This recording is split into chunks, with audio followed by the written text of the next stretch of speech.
I have 3 children, the oldest being 16M.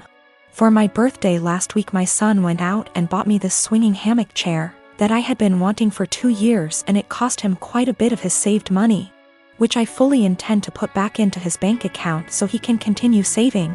He was so excited to see me open this gift and couldn't wait to help me set it up. I told him he shouldn't have, that it was a lot of money, and his response was, "You never get anything nice. I wanted you to have it." And it was true. I usually don't get anything for my birthday or Christmases outside of Tupperware or soaps. So it might sound stupid, but I have cherished this swing ever since he got it for me. Especially where I finally have something nice that's mine. My sister-in-law comes over once a week to see all of us, and she immediately headed straight for my swing, which my son hooked up on our deck. I told her to please not sit on it, and she said, "Is there a weight limit?" So I told her yes, 250 pounds, and I even showed her the box to confirm. She was not upset about this. She just said, "That's a bummer. They need to make something capable of holding us big girls." I simply agreed with her and went about my business. At this point my husband shows up from work. When I went inside to grab us some drinks, her and my husband are talking on the porch, and not even 5 minutes later I hear a loud crash. I go out and sure enough she had sat in my swing, and the crochet netting around the hook snapped on one side, causing her to fall right on her ass. She is sitting there laughing, gets up and says, "I guess I need to learn to listen." So I lost it. As I said above, I literally never get anything nice. Never. This is the one thing that I had that was mine, and it didn't even take someone a freaking week before they ruined it for me. So I said, "I literally just told you not even 20 minutes ago that it would not hold you, and to please not sit in it." She makes some comment about, "Usually the weight limit is a lie. I thought it would hold." So I said, "The weight limit probably would have held if you were only 50 pounds heavier than it, not 150. She is 420-ish lbs because she is one of those girls who eat food on camera for money, and she absolutely loves her weight. But regardless, instead of apologizing or offering to compensate me for my destroyed item, she has resorted to saying I'm a shitbag for making her feel like her weight is a problem and my husband is on her side. I'm a native French speaker from Canada, but I have a very pronounced Acadian/kayak accent. For those who don't know, it's pretty much a mix of French and English with some local dialect thrown in there. Pretty common in the Maritimes, where I still live. I'm perfectly bilingual in both languages. I started dating my boyfriend, who only speaks English, about 4 years ago, and spent a lot of time with his family. They've all been really great, except for one of his aunts.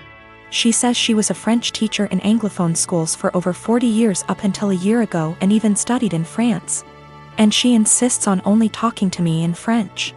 I agreed at first since I didn't want to be rude to his family, but it's getting super weird. I don't understand how she was able to teach kids English, or how she comes up with most of her sentence. Like I have to guess 90% of whatever she says and hope I'm right, because it makes absolutely no sense. Example, she said, "A la citrouille la tarte va bien dans ma bouche," which roughly translates to the pumpkin a pie goes well in my mouth, when she meant, "This pumpkin pie tastes delicious." She constantly criticizes my accent, and tries to correct my pronunciation of certain words, and tells me I need to pick a language. When I accidentally say something in kayak, speaking proper Francais standard is actually getting harder for me since I've been only studying / working in English. So last night during dinner she started going on about how Acadians were uneducated and made no effort to properly learn a language, which is total BS, and obviously weirdly directed at me. For the rest of the night I stopped guessing what she was trying to say to me in French, acting like I didn't understand anything, and started correcting her as well, which was pretty much every single sentence she said. I wasn't trying to be rude or aggressive about it, but after a while she gave up on the French and ignored me for the rest of the night. Turns out she was super pissed and told everyone I was trying to embarrass her in front of everyone. Looking back, I think I might have taken it too far by not stopping after 2 to 3 sentences, and I feel bad. My boyfriend said I was being why, while his mom said she probably deserved it. Forgot to mention that I told her a few years ago that it's hard for me to fully speak proper French as I spoke kayak all my life. Tried to explain Acadian culture, she wasn't having it, surprise, and she stopped for a while but is now doing it again. Usually for Thanksgiving, we head out to go see family. Someone else always hosts, we typically help sponsor the host by paying for cleanup, etc. Our home is just too small to host the 30+ folks who typically show up through the day. This year that's obviously not happening. Other than us talking about not doing the usual, Thanksgiving didn't come up until yesterday. My kids have the week off from online school. And I was doing a puzzle with them before dinner when my husband walks in after work and says, "So did we get a turkey?" I looked at him and said, "Well, I know I didn't." "Did you?" He stared at me blankly and said, "No." "What do you mean? Do we need to get one still? Is it being delivered?" I shrugged and said, "I don't know nothing about no turkey." The kids and he looked so confused, so I helped them along and said, "I didn't buy anything. I didn't plan anything. No one said anything to me about Thanksgiving. Nobody offered to help meal plan, cook anything, do anything." He blew up yelling at me about how I should have obviously known. I said, "Why?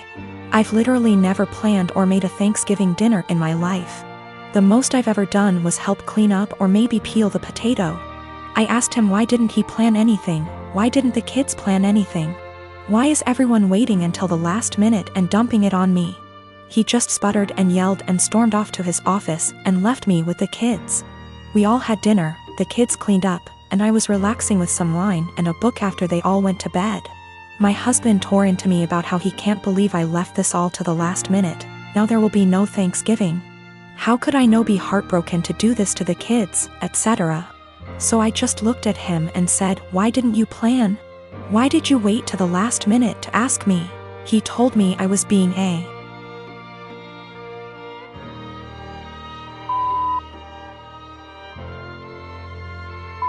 for no reason and stomped off to go sleep in his office. He left without saying a word this morning. I followed up with my kids and asked them if they wanted Thanksgiving. They said they didn't care because the food isn't that good most of the time anyway. I work as well. We split chores but there's no hard line. I do some, he does some. We both cook, and the oldest cooks as well. I just don't get why Thanksgiving is on my plate. Why, just because I'm a woman? A lot of people seem to think that my kids are like toddlers or something. They're old enough to help make the menu for dinners, help with cooking, etc. Anyway, I told my husband that if he wants to do some traditional Thanksgiving with all the fattening, carby, salty, beige food, he can go ahead and plan it and I'll help in the same capacity as always. If he wants me and the kids to cook something together, aka a normal, average Thursday, I'll continue with what was scheduled. The kids genuinely do not care. Thanksgiving doesn't mean anything to them. One of them has been asking for us to stay home for years. One of them barely touches the food as it, and the other one only likes to go so she can see her cousins. And she sees them all the time anyway. The middle kid already dug out another puzzle for us and they're just happy they're off school. Also, we don't do Christmas. For some weird reason my mother-in-law really wants to go into our bedroom whenever she comes over. On one occasion I followed her as she went upstairs. I was going to get something for my child as the bedrooms are upstairs. And she walked past the bathroom on the main floor and up the stairs behind it. She didn't hear me and I caught her walking straight into my room and rifling through bills on my dresser. She denied snooping, even though I'd just watched her do it. And said she was just going to use our bathroom because she couldn't find the other ones. She walked right past the one on the main floor and another one in the upstairs hallway to go into our bedroom. Since that happened, I installed an exterior doorknob that requires a key on our bedroom door and one on the door to our office / spare bedroom. However, she's still always forgetting where the bathroom is and trying the bedroom and office door. This really ticks me off. My husband says that I just get annoyed at this because everything she does drives me crazy, and since we've put locks on the rooms we don't want her in, there isn't really a problem anymore. Well, over the holidays we had my in-laws over for dinner, and before they came I was searching for the bedroom keys. We hadn't used them in a while since we only lock the doors when mother-in-law comes over. My husband told me we didn't need to lock the doors since she wouldn't try to get into the rooms, and I insisted that she would because she loves to snoop. We went back and forth and decided to cover the doorknobs in superfine glitter to see if she tried them.